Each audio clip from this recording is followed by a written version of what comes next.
Dear friends, SPCS education channel में आपका स्वागत है। आज फिजिकल एंथ्रोपोलॉजी के अंतर्गत यह जो प्रश्न है, यह जो BPSC JPSC इसके लिए काफ़ी इम्पोर्टेंट है। यह रेस एंड रेसिज्म यानी प्रजातिवाद के चैप्टर का है, बहुत इम्पोर्टेंट है। आज का क्वेश्चन है कि प्रजातिवाद एक मिथक अवधारणा है। रेसिज्म इज ए मीथ, है ना। प्रजातिवाद एक मिथक अवधारणा है। इसको हम लोग पूरी तरह से ये करेंगे, इसका चर्चा करेंगे विभिन्न बिंदुओं के आधार पर, है ना। प्रजातिवाद एक मिथक अवधारणा है। ये बहुत इंपॉर्टेंट क्वेश्चन है, कई बार पहले भी पूछा जा चुका है। बहुत इंपॉर्टेंट है, इसलिए ध्यानपूर्वक सुनिएगा, है ना। इसमें किन किन बिंदुओं का समावेश रहता है।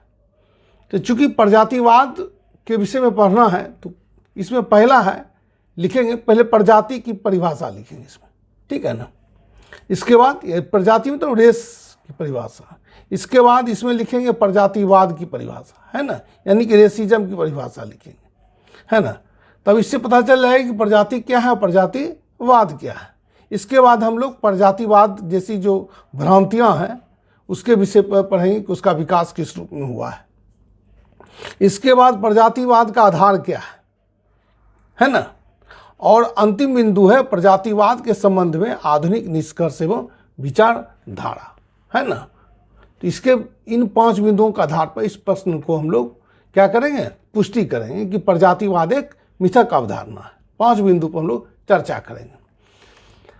तो पहला है प्रजाति की परिभाषा, यानी रेस की परिभाषा, ठीक है। इसको हम लोग देखते हैं। पहले भी इस पर पहले चर्चा कर चुके हैं, फिर भी आज फिर से दोबारा चर्चा करते हैं। प्रजाति यानी कि रेस एक विशुद्ध जैविकीय अवधारणा है, मतलब बायोलॉजिकल कॉन्सेप्ट है। प्रत्येक प्रजाति के सदस्यों की अपनी निजी शारीरिक विशेषताएं होती है जो वंशानुगत होते हैं, हेरिडिटिकल होता है। और ये शारीरिक लक्षण एक पीढ़ी से दूसरे पीढ़ी में प्रजनन द्वारा माता पिता से उसके बच्चों को हस्तांतरित होते हैं, ठीक है। वस्तुतः प्रजाति व्यक्तियों का वह विशाल समूह है जिसके सदस्यों की अपनी निजी शारीरिक लक्षण, देखिए यहाँ पर ध्यान दीजिएगा, निजी शारीरिक लक्षण, है ना, या विशेषताएं होती है। और इसी सामान्य शारीरिक लक्षण के आधार पर उसे अन्य समूहों से भिन्न पहचाना जा सकता है। कहने का मतलब है कि जब किसी प्रजाति के सदस्य को आप देखते हैं तो उसकी शारीरिक विशेषताओं के आधार पर यह पता लगा सकते हैं कि वह अन्य लोगों से वह भिन्न है। महान मानवशास्त्री क्रोवर ने भी कहा है कि प्रजाति एक निश्चित जैविकीय अवधारणा है। ये बहुत ही इंपॉर्टेंट डेफिनेशन है। क्या है? प्रजाति एक निश्चित जैविकीय अवधारणा है। चलते हैं नेक्स्ट पेज की ओर।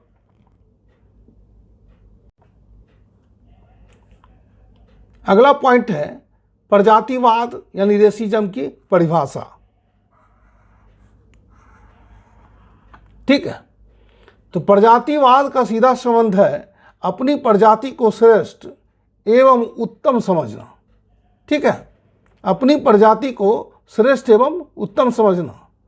और वैज्ञानिक तथ्यों के आधार पर कुछ प्रजातियां अपने आप को अन्य प्रजातियों से श्रेष्ठ एवं उत्तम मानकर दूसरे प्रजाति के लोगों को नीचा समझते हैं, ठीक है।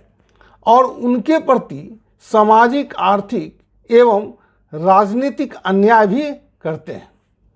प्रजातिवाद जैसी मानसिकता के कारण ही गोरे लोगों के द्वारा अपनी प्रजाति को उच्च एवं श्रेष्ठ मानकर निग्रो प्रजाति के लोगों पर शासन और अत्याचार किए, ठीक है। इस प्रकार से कहा जा सकता है कि प्रजातिवाद अवैज्ञानिक तथ्यों पर आधारित एक कटु विचारधारा है जो विभिन्न प्रजातियों के बीच ऊंच नीच के संस्तरण, देखिए आप, ऊंच नीच के संस्तरण को जन्म देती है। ठीक उसी प्रकार से भारतीय परिप्रेक्ष्य में जातिवाद विभिन्न समूहों के बीच ऊंच नीच के संस्करण को जन्म देती है। ठीक है ना। अब अगला पॉइंट है प्रजातिवाद का विकास किस रूप में हुआ है। ठीक है ना। यहाँ है प्रजातिवाद का विकास, डेवलपमेंट ऑफ रेसिज्म। तो 18वीं से 19वीं शताब्दी के बीच प्रजातिवाद का विकास आर्यवाद के रूप में माना जाता है। भारत पर आक्रमण करने वाली आर्य प्रजाति की भाषा संस्कृत थी। साथ ही यूरोप की अधिकांश भाषाएं भी संस्कृत से ही किसी न किसी रूप से संबंधित है। इस आधार पर आर्य प्रजाति के लोगों ने यह मान लिया कि आर्य प्रजाति के बिना सभ्यता एवं संस्कृति का विकास संभव नहीं है। चलते हैं नेक्स्ट पेज की ओर।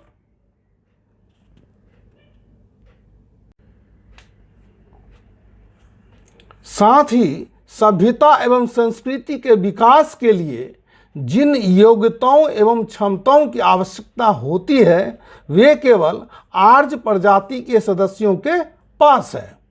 इस भ्रामक विचारधारा के कारण आर्य प्रजाति के सदस्य अपने आप को अन्य प्रजातियों से श्रेष्ठ एवं उच्च समझने लगे।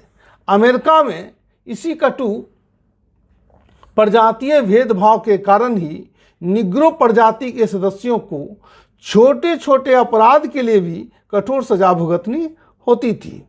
प्रजातिवाद जैसी मानसिकता के कारण ही एक अंग्रेज मरीज को बिना बताए किसी अन्य प्रजाति का रक्त देना अपराध माना जाता था। इसी प्रकार से आर्यवाद के आधार पर ही नॉर्डिकवाद का विकास हुआ और जर्मनी के नाजियों ने अपनी प्रजातीय विशुद्धता को बनाए रखने के लिए यहूदियों को जर्मनी से बाहर निकाल दिया। प्रजातिवाद की पराकाष्ठा इस हद तक थी कि अमेरिका में निग्रो के लिए रेलगाड़ी में अलग डब्बे, बसों में अलग सीट तथा स्टेशन पर पृथक प्रतीक्षालय होते थे। अब अगला पॉइंट है प्रजातिवाद का आधार क्या है ना, बेसिस ऑफ रेसिज्म। तो प्रजातिवाद जैसी जो कटु विचारधारा है उसके 4 आधार माना जाते हैं, है ना। उत्तम रंग का आधार, दूसरा है रक्त की उच्चता एवं शुद्धता का आधार, तीसरा है मानसिक योग्यता का आधार और चौथा है सांस्कृतिक श्रेष्ठता का आधार। एक 1 बाय 1 करके हम लोग सबकी चर्चा करेंगे। चलते हैं नेक्स्ट पेज की ओर।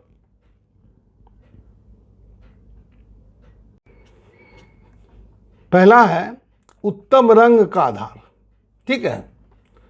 प्रजातिवाद जैसी मानसिकता के अंतर्गत मानव के त्वचा के रंग के आधार पर भी ऊंच नीच का संस्करण किया जाता है। वैज्ञानिक आधार पर यह प्रमाणित नहीं किया जा सकता है कि त्वचा के रंग के आधार पर कोई प्रजाति ऊंच अथवा नीच है। त्वचा में मेलानिन नामक वर्णक पाया जाता है जो पर्यावरण द्वारा शारीरिक अनुकूलन के दौरान निर्धारित होती है। निग्रो का काला रंग उसके त्वचा में उपस्थित अधिक मात्रा में पाए जाने वाली मेलानिन के कारण होती है, क्योंकि उसका काला रंग अत्यधिक तेज धूप तथा पराबैंगनी किरण से उसकी रक्षा करता है, जो उसके पर्यावरण अनुकूलन को दर्शाता है। इस प्रकार से त्वचा के रंग के काला होने के कारण निग्रो लोगों का अफ्रीका के पर्यावरण से अनुकूलन सरल हो जाता है और उसके शरीर की रक्षा होती है। इसके विपरीत ठंडे प्रदेश में रहने वाले लोगों के त्वचा में मेलानिन की मात्रा नहीं के बराबर पाई जाती है, क्योंकि वहाँ पर धूप उतनी तेज नहीं होती है। उसके त्वचा में मेलानिन की मात्रा कम होने के कारण लोगों का रंग गोरा हो जाता है। इस प्रकार से हम पाते हैं कि पर्यावरण में अनुकूलन स्थापित करने के लिए ही किसी के शरीर की त्वचा का रंग काला अथवा गोरा होता है। चलते हैं नेक्स्ट पेज की ओर।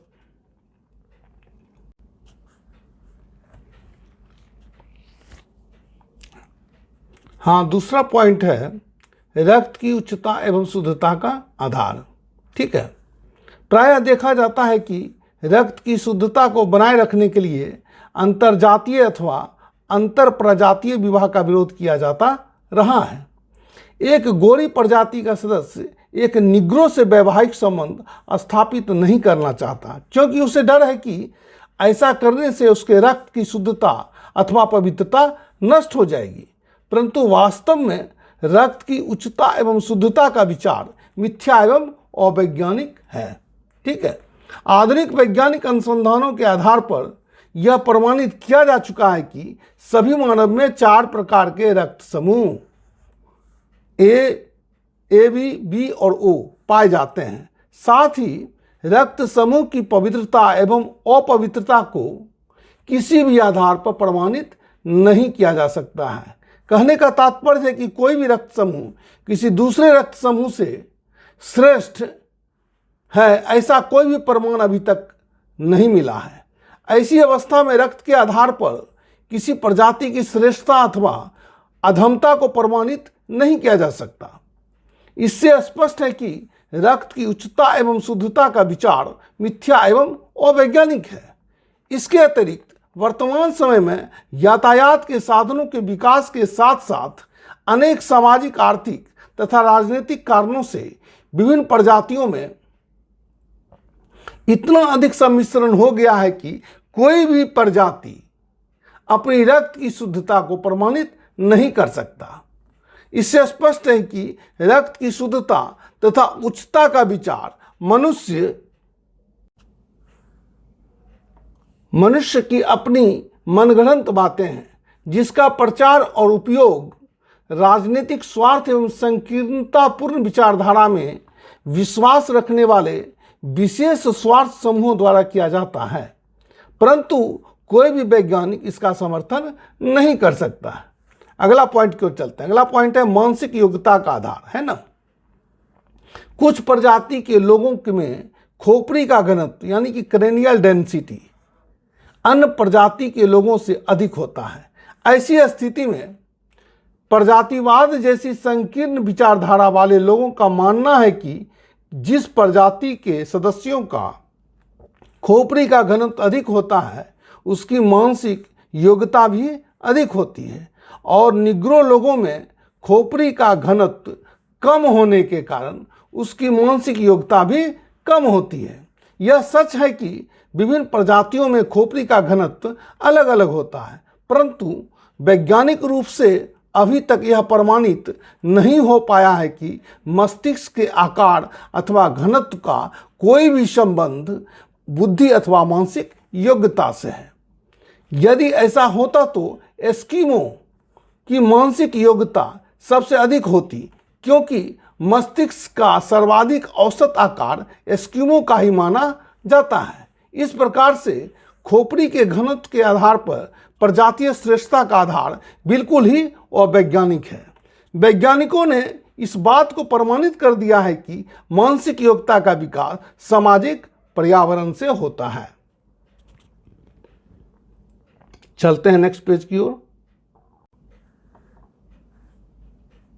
अगर किसी व्यक्ति को अनुकूल परिस्थितियों में रखा जाए तो उसकी मानसिक योग्यता का विकास प्रतिकूल परिस्थितियों वाले व्यक्तियों से अधिक होगा। किसी भी व्यक्ति का बुद्धि परीक्षा यानी इंटेलिजेंस टेस्ट में प्राप्त अंक उसके मानसिक योग्यता को प्रदर्शित करता है, साथ साथ उसके सामाजिक पर्यावरण को भी प्रदर्शित करता है। इस आधार पर कहा जा सकता है कि यदि निग्रो लोगों को भी गोरे लोगों के समान ही सामाजिक, आर्थिक तथा शैक्षणिक जीवन से संबंधित सभी सुविधाएं उपलब्ध कराया जाए तो निग्रो लोगों को भी बुद्धि लब्धि यानी इंटेलिजेंस क्वांटेंट गोरे लोगों के समान अथवा अधिक हो जाएगी। इससे स्पष्ट होता है कि मानसिक योग्यता सामाजिक पर्यावरण पर निर्भर करती है। अतः स्पष्ट है कि मानसिक योग्यता के आधार पर किसी प्रजाति को उत्तम अथवा अधम समझना अथवा ऊंच नीच की भावना को जागृत करना अंधविश्वास एवं अवैज्ञानिक आधार को प्रश्रय देना है। इस प्रकार से मानसिक योग्यता के आधार पर प्रजातीय श्रेष्ठता का सिद्धांत सर्वथा भ्रांतिपूर्ण एवं अवैज्ञानिक तथ्य है। ठीक है, चलते हैं नेक्स्ट पॉइंट की ओर। सांस्कृतिक श्रेष्ठता का आधार। अभी तक ऐसा कोई भी ऐतिहासिक प्रमाण उपलब्ध नहीं है जो संस्कृति के आधार पर किसी प्रजाति के उच्च अथवा नीच होने को प्रमाणित करे। संस्कृति तथा सभ्यता के विकास से संबंधित जो भी ऐतिहासिक तथा वैज्ञानिक तथ्य उपलब्ध हैं, उसके आधार पर किसी भी विशेष प्रजाति की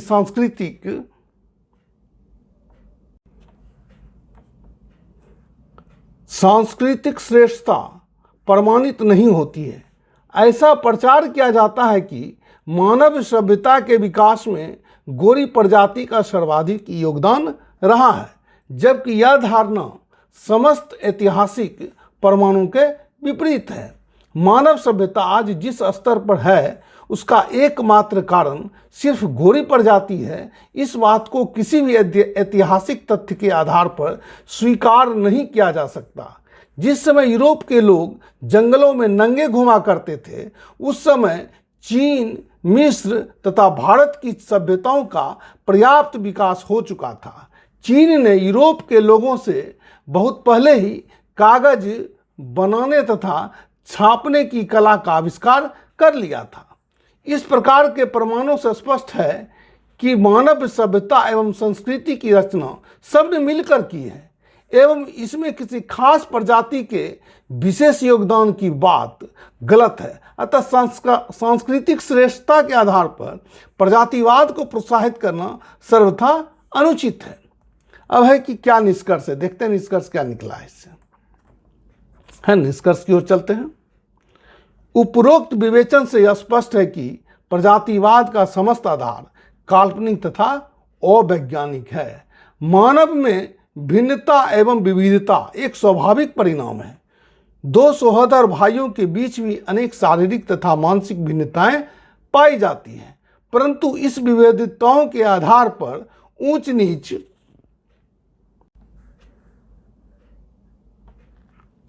नीच का संस्तरण करना कदापि उचित नहीं हो सकता।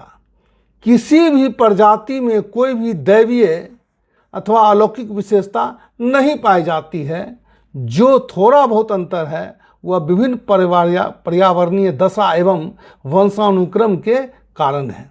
अंततः कहा जा सकता है कि प्रजातियों में ऊंच नीच का संस्तरण अवैज्ञानिक तथा विवेकहीनता है। इस प्रकार से कहा जा सकता है कि प्रजातिवाद एक मिथक अवधारणा है। अब है कि प्रजातिवाद के संबंध में आधुनिक निष्कर्ष क्या कहता है, आधुनिक विचारधारा क्या कहता है, तो उसके बारे में जानते हैं। जैसा कि हम सभी जानते हैं कि प्रजातिवाद का समस्त आधार खोखला एवं अवैज्ञानिक है तथा प्रजातीय विद्वेष विश्व शांति के लिए एक घातक है। इसलिए यूनेस्को द्वारा सन दिसंबर 1952 में प्रजातिवाद जैसी समस्या के विषय में एक सम्मेलन का आयोजन किया गया, जिसमें कई प्रसिद्ध शारीरिक मानव शास्त्रियों ने हिस्सा लिया और सभी ने मिलकर सामूहिक घोषणा करते हुए कहा कि सभी मनुष्य एक ही जाति के सदस्य हैं, जिसे मेधावी मानव यानी होमोसेपियंस कहा जाता है। साथ ही वर्तमान समय में कोई भी प्रजाति विशुद्ध नहीं है, क्योंकि अतीत काल से ही भौगोलिक विस्थापन की वजह से प्रजातीय सम्मिश्रण हो रहा है। इसलिए मनुष्य समान है, इसलिए प्रत्येक को समान अवसर प्रदान किया जाना चाहिए तथा प्रजाति शब्द को वैज्ञानिक शब्दकोश से हटाकर उसके स्थान पर समशारीरिक लक्षण वाले समूह अथवा निरिवंशीय समूह शब्द का प्रयोग उचित साबित होगा। इसके साथ ही यह प्रश्न समाप्त होता है। आशा करता हूं कि आपने पूरा वीडियो देखा है, पूरा फॉलो किया है। बहुत ही सरल भाषा में इसको लिख करके मैंने समझाने का प्रयास किया हूं। अब नेक्स्ट क्लास में नेक्स्ट पॉइंट पर हम लोग चर्चा करेंगे। इसके साथ ही यह वीडियो समाप्त होता है। धन्यवाद।